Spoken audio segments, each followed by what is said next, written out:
এরপরে দেখো খালি ঘর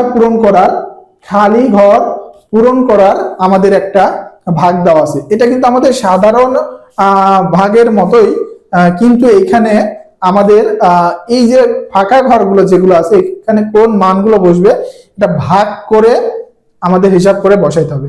আমরা যেরকম ফাঁকা ঘর গুণের নিয়ম দেখছিলাম, গুণের নিয়মে ফাঁকা ঘর ছিল, ঠিক একই ভাবে আমাদের এখানে দেখতে হবে। আচ্ছা, আশা করি এটা তোমরা বুঝতে পারছো। এই 3 অঙ্কের ভাজকের ভাগগুলো আমরা কিভাবে করব এবং কিভাবে আমরা এটা যাচাই করে দেখব যে আমাদের সঠিক হয়েছে কিনা। ঠিক একই ভাবে আমরা যখন প্র্যাকটিস করব আমরা সেখানে এইভাবে করব এবং যাচাই করে দেখব সঠিক হয়েছে কিনা। আমি তাহলে 3 নাম্বার অঙ্কে চলে যাচ্ছি। এখন দেখো 3 নম্বরে খালি ঘর পূরণ করার নিয়মটা। তাহলে এখানে আমাদের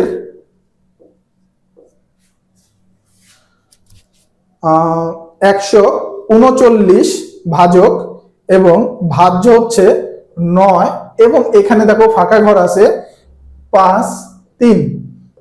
এখন উপরে কিন্তু আমাদের 71 ভাগফল দিয়ে দেওয়া আছে। এরপরে নিচে দেখো ফাঁকা ঘর 7, 3 দেওয়া আছে। আমরা এই অঙ্কটা তুলে নিব 2, এরপরে ফাঁকা ঘর, এরপরে আবার 3 দেওয়া আছে, এরপরে 1, 3 ফাঁকা ঘর দেওয়া আছে, এরপরে 8 ফাঁকা ঘর দেওয়া আছে। দেখো এটা কিন্তু আমাদের অঙ্ক দেওয়া আছে। এখন এই ফাঁকা ঘরগুলোর মানগুলো আমাদেরকে বসাইতে হবে। এটা আমরা কিভাবে বুঝবো, একটু মনোযোগ সহকারে দেখো, খুব সহজভাবে করতে পারবে। পরবর্তীতে অঙ্কগুলো আশা করি বুঝতে পারবে। এখানে আমাদের ভাগফল কিন্তু অলরেডি দিয়ে দেওয়া আছে। আমরা এখানে এই যে 139 ভাজক, আমরা জানি যে এই ভাজকের সাথে ভাগফল গুণ করে আমরা এইখানের মানটা পাই। আমরা যে ভাজ্যর নিচে নিজে এই মানগুলো আমরা ধরি, এটা কিন্তু আমরা এই ভাগফল গুণ করে এই মানগুলো কিন্তু আমরা পাই। তাহলে ফার্স্টেই দেওয়া আছে 7, দেখো তার মানে এখানে হচ্ছে আমরা 7 গুণ করব 139 এর সাথে। আমরা কত দেওয়া আছে, প্রথমেই 7 দেওয়া আছে, 7 গুণ করব, তাহলে 7 9 63, 63 3 হাতে থাকে আমাদের 6, 3 7 21, 21 আর 6 আমাদের 27, তাহলে 27 এর 7 হবে, হাতে থাকে 2, 7 একে 7 আর 2 এর 9, তাহলে 973 হবে আমাদের প্রথম যে ভাজ্যের নিচে সংখ্যাটা আমরা নিব, এটা হবে আমাদের 973 ভাগফলের হিসাবে। তাহলে আমাদের দেখো 73 কিন্তু অলরেডি বসানো আছে 2 ঘর, তার মানে এই ঘরে আমাদের হবে 9। আমরা বুঝতে পারতেছি, তাহলে কিন্তু এখানে আমাদের 9 হবে। ঠিক একই ভাবে হিসাব করে কিন্তু আমরা ভাগফলের সাথে গুণ করে এখানকার মানটা বসাইতে পারবো। এখন দেখো এইখানে যখন আমরা 9 বসাইছি, এরপরে আমরা জানি যে আমরা এই সংখ্যাটা, নিচের এই সংখ্যাটা কিন্তু উপরের ভাজক থেকে বিয়োগ করি। বিয়োগ করে কিন্তু আমরা এই যে নিচের অবশিষ্ট সংখ্যাগুলা পাই। তাহলে এখন আমরা দেখব যে এইখানে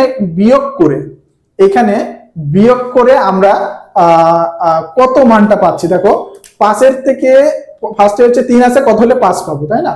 3 আছে, কত হলে 5 পাবো আমরা এখানে। তাহলে আমরা জানি এখানে 2 হবে। এরপরে এইখানে দেখো 2 দেওয়া আছে, তার মানে কত থেকে 7 বিয়োগ করলে আমরা এখানে 2 পাবো। কত থেকে 7 বিয়োগ করলে আমরা এখানে 2 পাবো, এটা আমাদের দেখতে হবে। এখানে কিন্তু 9 আর 9, তার আগে কিন্তু আমরা এই পাশের অঙ্কটা একটু ফলো করে নেব। 9 আর 9 বিয়োগ করলে কিন্তু শূন্য, অর্থাৎ এখানে এমন কোন সংখ্যা ধরা যাবে না যেটা ধরলে যে এখানে 9 এর সাথে 1 যোগ হয়ে যায়। কারণ আমরা যদি এখানে এমন সংখ্যা ধরি যেটার জন্য নিচে 1 যোগ করা লাগে, তাহলে কিন্তু এটা 10 হয়ে যাবে, এটা 9 হয়ে যাবে এবং এরপরে কিন্তু আর কোনো সংখ্যা নাই, অর্থাৎ এরকম কোনো সংখ্যা ধরা যাবে না। এখানে কিন্তু 9 9 যেহেতু শূন্য হয়ে গেছে, অর্থাৎ এখানে এমন সংখ্যা ধরা লাগবে যেটা 7 এর থেকে বড়, কিন্তু আমাদের 10 এর উপরের সংখ্যা কল্পনা করা যাবে না যাতে নিচে 1 যোগ করা লাগে, কারণ নিচে আগেই মিলে গেছে। তাহলে এমন সংখ্যা ধরবো যেটা থেকে 7 বিয়োগ করলে আমাদের কত হবে, 2 হবে। আমরা আরো একটা সহজ ভাবে যে 7 এর সাথে 2 যোগ করলে আমাদের হয় 9, অর্থাৎ 9 এর থেকে 7 বিয়োগ করলে আমাদের 2 হবে। অর্থাৎ নিচে যে সংখ্যাটা দেওয়া থাকবে এটার সাথে এই সংখ্যাটা যোগ করলেও কিন্তু আমরা ওই সংখ্যাটা খুব সহজে পেয়ে যাব। তার মানে এখানে আমাদের কত আসবে, 9। তাহলে কিন্তু আমাদের দেখো এখানে কিন্তু অলরেডি পূরণ হয়ে গেছে সংখ্যাটা। এখন আমরা নিচের ফাঁকা ঘরগুলোতে চলে আসবো। দেখো নিচের ফাঁকা ঘরে দেখো আমাদের 223 আছে, এবং আরেকটা এখানে আমরা জানি যে নিচে যে মানটা নিচ্ছে এটা কিন্তু আরেকবার ভাগফলের সাথে গুণ করে আমাদের এই যে নিচের মানটা এখানে অবশিষ্ট মানে যখন আমরা আবার আরেকটা সংখ্যা দিয়ে ভাগ দিই, মানে আরেক ভাজকের আরো এক গুণ দিয়ে আমরা যখন ভাগ দেব তখনই আমরা নিচে সংখ্যা পাবো। এখানে আমরা 223 অবশিষ্ট আসছে, 22 অবশিষ্ট আসছে, আমরা 3 অঙ্কটা নামাই 223 হয়েছে। এটার মধ্যে আবার ভাগ যাবে তখন হচ্ছে আমরা ভাগফলের সাথে এই ভাজকটা গুণ করে ওই মানটা পাবো। কিন্তু তার মানে 1 আছে, তার মানে এই যে নিচের এই মানটার জন্য আমরা আরেকবার গুণ দিয়ে দেখবো। 139 এর সাথে 1 গুণ করলে আমাদের যা মান থাকে তাই হয়, অর্থাৎ 139। তার মানে 1 3 কিন্তু দেওয়া আছে, তার মানে কিন্তু এখানে আমাদের 9 হবে। তাহলে দেখো এখানে আমরা পেয়ে গেছি। এখন নিচের ভাগশেষটার জন্য আমাদের কিন্তু এই বিয়োগটা আবার করে দেখতে হবে। এখানে 9 এবং এখানে উপরে 3 আছে, উপরের সংখ্যাটা যেহেতু ছোট তাহলে আমরা 13 কল্পনা করব। 9 আছে কত হলে 13 পাওয়া যায়, আমরা জানি 4। তাহলে এইখানকার 1 আইসা নিচের সাথে যোগ হবে, যোগ হলে আমাদের কত হবে 4। 4 আছে উপরে যেহেতু ছোট অঙ্ক 2, তাহলে 4 আছে কত হইলে 12 কল্পনা করব। 4 আছে কত হইলে 12 পাবো আমরা 8। দেখো এখানে কিন্তু 8, এখানে যেহেতু 12 কল্পনা করছি 1 যোগ হবে, এখানে 1 এর সাথে হলে 2, 2 দিয়ে শূন্য, এখানে কিন্তু শূন্য দেওয়া আছে। দেখো তাহলে কিন্তু আমাদের ভাগটা কিন্তু মিলে গেছে সম্পূর্ণ। যোগ বিয়োগ করে এবং গুণ করে ভাগ করে আমরা সব নিয়মগুলো এখানে প্রয়োগ করে কিন্তু আমরা দেখছি যে আমাদের সবগুলো অঙ্ক সঠিক স্থানে বসা কিন্তু এই ভাগটা মিলে গেছে।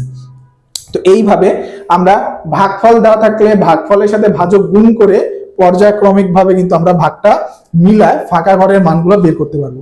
আশা করি তোমরা এই অঙ্কটা বুঝতে পারছো। এটা একটু তুলে রাখবে, অবশ্যই বাসায় প্র্যাকটিস করতে গেলে তোমরা এটা দেখে নিলে পরবর্তীতে প্র্যাকটিসের অঙ্কগুলো তোমরা খুব সহজেই করতে পারবে।